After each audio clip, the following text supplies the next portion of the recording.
এই অনির্বাচিত সরকারের হাতে কখনোই দেশের স্বাধীনতা সার্বভৌমত্ব নিরাপদ নয়। ডক্টর সহ আপনারা জানেন যে ৬২টি রাজনৈতিক দল ৩১ দফা রাষ্ট্র সংস্কারের ভিত্তিতে আন্দোলন করে আসছে। যেহেতু এখন পর্যন্ত বাংলাদেশে গণতান্ত্রিক ব্যবস্থা প্রবর্তন হয়নি, তাই আমরা মনে করি যে আমাদের আন্দোলন এখনো শেষ হয়ে যায়নি এবং আমরা লক্ষ্য করছি যে বাংলাদেশে এখন নানান ধরনের ভূরাজনৈতিক বাস্তবতায় নানান ধরনের ষড়যন্ত্র এবং তৎপরতা রয়েছে। সেক্ষেত্রে এই অনির্বাচিত সরকারের হাতে কখনোই দেশের স্বাধীনতা সার্বভৌমত্ব নিরাপদ নয়। ডক্টর ইউনূস সাহেব একজন সম্মানিত ব্যক্তি, তিনি জাতির কার্যলগ্নে হাল ধরেছেন। আমরা তাকে সম্মান জানাই, আমরা তাকে রেসপেক্ট করি, তার সরকারকে আমরা সব দল সহযোগিতা করছি এবং আমরা রাজনীতির মাঠে আন্দোলন সংগ্রাম, হামলা মামলা, জেল জুলুম রক্ত দিয়ে সংগ্রাম করে আজকের এই পতন নিশ্চিত করেছি। আমরা মনে করি দেশের ভবিষ্যতের জন্য, গণতন্ত্রের ভবিষ্যতের জন্য ডিসেম্বরের মধ্যেই নির্বাচন হওয়া উচিত। ডিসেম্বরের পরবর্তীতে নির্বাচন গেলে সেটি দেশে আরেকটা সংকট তৈরি করতে পারে। আমরা নানান বাস্তবতায় আমরা সেটি পর্যালোচনা করছি। আর আমরা মনে করি যে জাতীয় ঐক্যমত্য কমিশনের কাছে যেহেতু ইতিমধ্যেই বিভিন্ন রাজনৈতিক দলগুলো তাদের লিখিত সংস্কার প্রস্তাবনাগুলো জমা দিয়েছে, প্রণীত করে ডিসেম্বরের মধ্যেই নির্বাচনের একটা সুস্পষ্ট রোডম্যাপ আমরা চাই।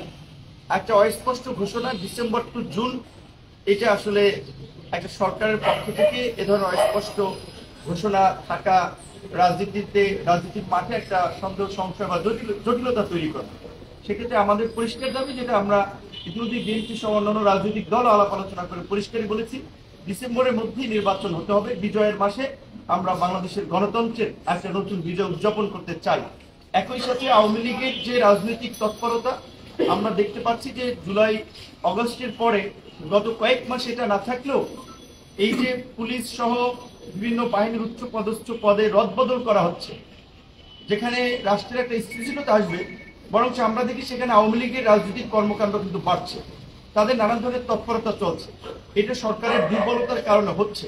সেক্ষেত্রে ফ্যাসিবাদের বিচার করা কিংবা আওয়ামী লীগকে নিষিদ্ধ করার প্রশ্নে সরকারের পক্ষ থেকে শক্তিশালী ভূমিকা আমরা দেখতে পাচ্ছি না, বরঞ্চ সরকারের, আপনারা শুনেছেন এর আগে বলা হচ্ছিল যে বিএনপি না চাইলে তো হতে পারে না, সেখানে বিএনপির অবস্থান পরিষ্কার করেছে।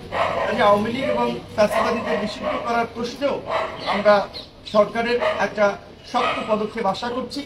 একই সাথে এই সরকার যেহেতু একটি নিরপেক্ষ সরকার, যেহেতু ছাত্র আন্দোলনের নেতৃত্বে থাকা নেতাদের একটা অংশ একটা দল গঠন করেছে, এখানে মিডিয়া সহ সবাই যেভাবে একটা ন্যারেটিভ দাঁড় করানোর চেষ্টা করছেন যে এই ছাত্ররা গণ অভ্যুত্থান করেছে বা গণ অভ্যুত্থানের নেতা, এই গণ অভ্যুত্থানে বৈষম্য বিরোধী ছাত্র আন্দোলনের ছাত্র দল ছিল, শিবির ছিল, ছাত্র অধিকার পরিষদ ছিল, ছাত্র ইউনিয়ন ছিল, দল মত নির্বিশেষে সকল ছাত্র ছিল।